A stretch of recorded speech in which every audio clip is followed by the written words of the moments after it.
that said, if you can't acknowledge a peaceful existence for Israel, you get no money. Plain and simple, no money. Which was what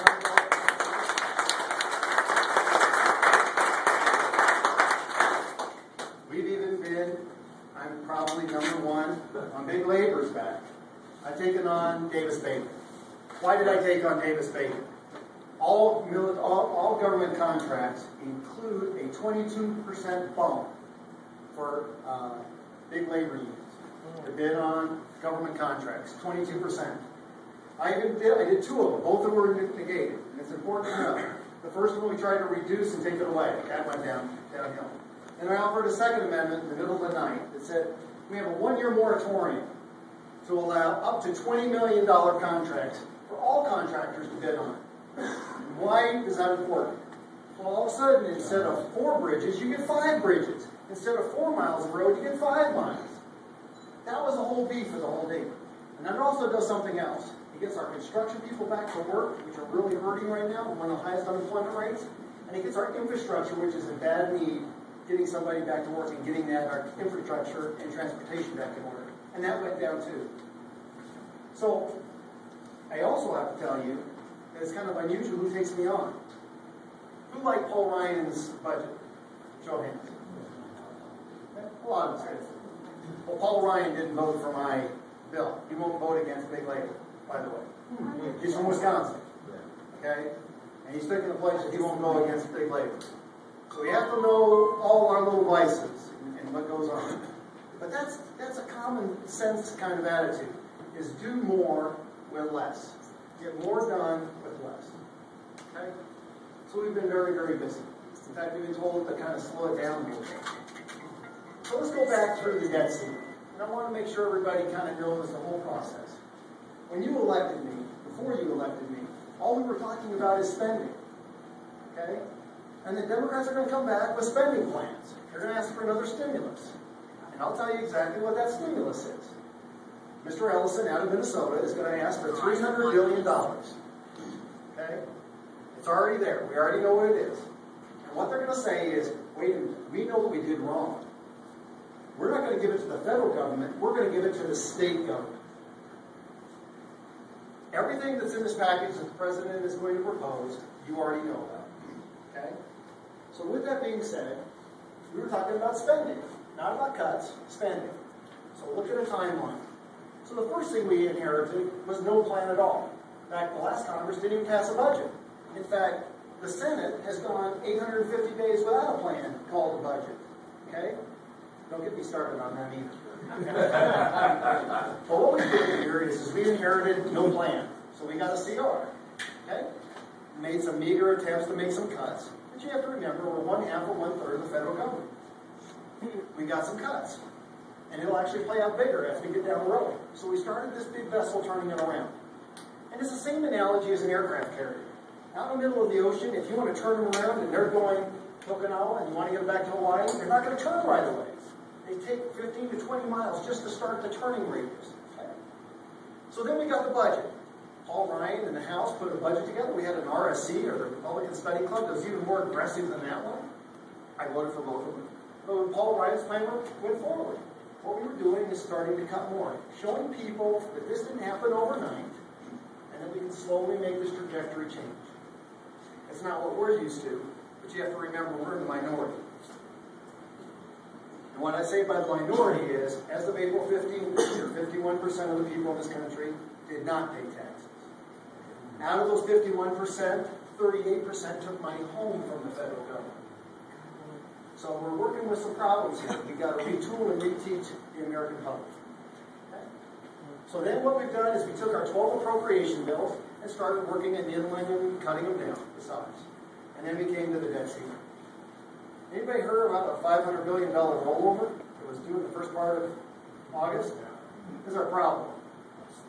Well, let me explain to you why I wanted you to hear about what the freshmen have done. The freshmen brought in Standard & Poor's and Moody's. The freshman class brought in Secretary Geithner.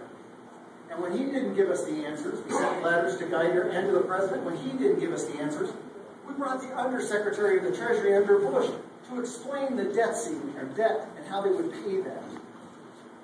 So So that's where we're going to go next. In an average August, we get about $174 billion in. Enough to pay about 40% of our bills in the given month. Okay? We know one item, and that's the interest payment, which will get paid. A little over $30 billion. Okay? The problem with the rest of them is, out of the 80 million invoices that come in, they can't decipher if there's a Social Security, a Medicare, Medicaid. It's first come, first served. This is not paying for next month's. This is paying for last month's. Default is not paying your bills. The second part of that equation is we had a $500 million rollover of debt that we had already shifted that was coming due to be renegotiated. No one was going to touch that without having some bond strength. We watched the bond strength. We bought the bond market crumbling. We brought in Standard & Poor's and Moody's to understand what was going on. They gave us two facts. Are you going to raise the debt ceiling? But more importantly, is how you're going to structure taking care of your debt. Okay, now in this room, who believes that our debt is $14.5 trillion? How about $50 trillion? $100 trillion. It's actually $119 trillion. It's closer. Okay? That's all the liabilities you have in Medicare, Medicaid, our GI Bill, our veterans, everything. Treaty obligations. It's about $119 trillion. Okay? So in the last election, somebody claimed that I was a millionaire. I guess maybe on paper I built my own house and my own sweat equity. I had a building. I tried to practice dentistry. So let's just go fair.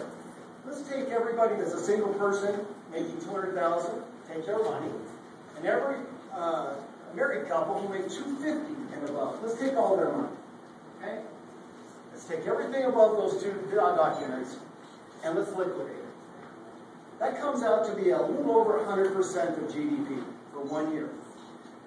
What we're in debt is over 900% of GDP. Okay.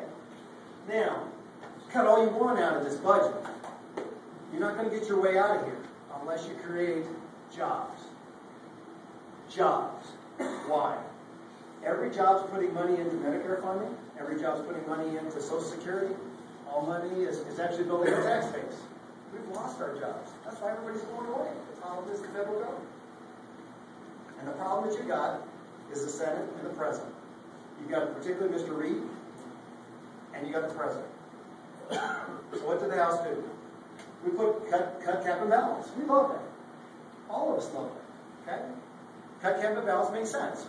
If your business is in trouble, you cut your expenditures, you cap those expenditures, and you balance your budget. Now, flew with flying colors, went to the Senate, and what happened? A Senate president by himself put it on the table and said, I dare you to give me 60 votes to take it off. Okay?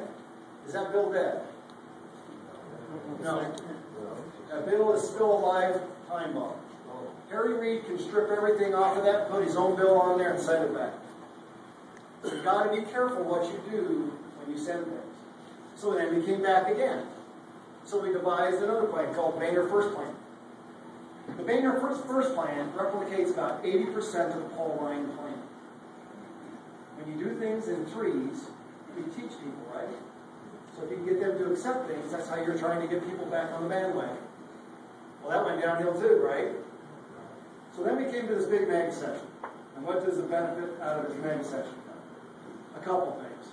We got about 66% of what the Paul Ryan Plan is. Small potatoes. Small potatoes. Okay? We also got and by the way, Congress, the House and the Senate, trying to get everybody to agree on something is like herding cats. So what do? If you're smart, what you do is make a proposal. You give us your best six, we'll give you your best six, we'll come up with an idea. That has to be presented both to the House and the Senate. If you don't, then we're going to take cuts across the board, all the way across the board, and make it tough for everybody. Back yourselves, close the door in the back of the corner, and back everybody back in the corner. That isn't even the best thing. Can you actually hinder or actually hold the hands of Congress in a financial matter for future Congresses?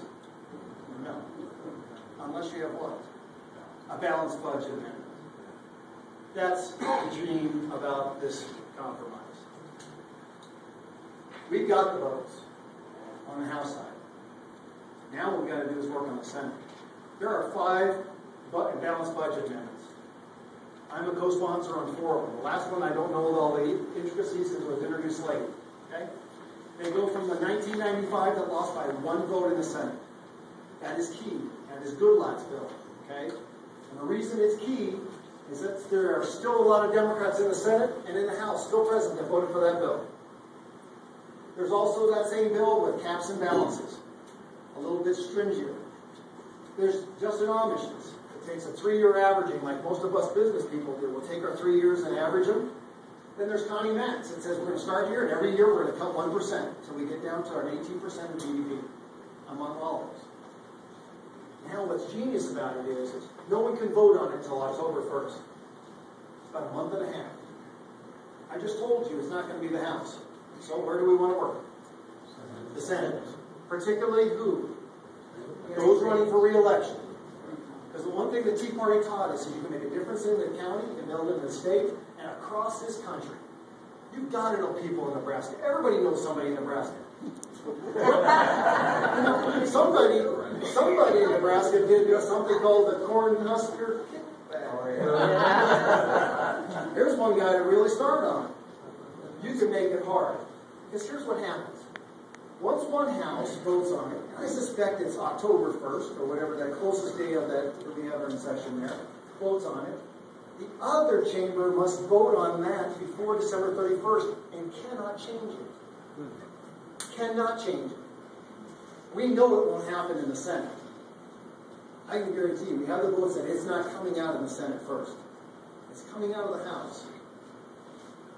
And to give us that window that they did not like, that they were uncomfortable, gives us our opportunity to get a balanced budget. Now you got what we need. Because now you can tie future Congress's hands because they have to balance the budget.